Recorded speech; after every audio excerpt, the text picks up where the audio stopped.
Por përballë një regjimi të nxjerr atje 2000 polic me skafandra, me bote me ujë, me gaz lotësjellës. Çfarë duhet bërë? Duhet marrë nuk tha që unë nuk fitoj me një Ramë që vjedh zgjedhjet që ka kështu, domethënë. Tha unë mund Ramën. Unë bëj bashkë opozitën, unë mund Ramën. Nuk largohet me dorëheqje. Jo tani se dëgjoj për shembull që krahasojnë protestat. Le ngrihen vetë ti. Edhe mund të ngrihen vetë. Por edhe mund mos ngrihen fare. Ka qeveri që largohen doli zëvendës kryeministri.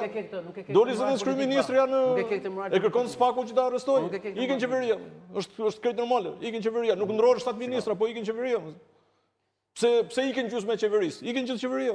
Çfarë keq ka? Gjysmë e qeverisë e hoqi ti bënte qefin ballukut, të mbulonte heqjen e ballukut. E bëri me shfryr presionin me mekanizma të cilat nuk janë politikë. Ne na ka pëlqyer kur s'ka ik Berisha nga pushteti, kur ishte në këtë pozitë në Ramës sot, domethënë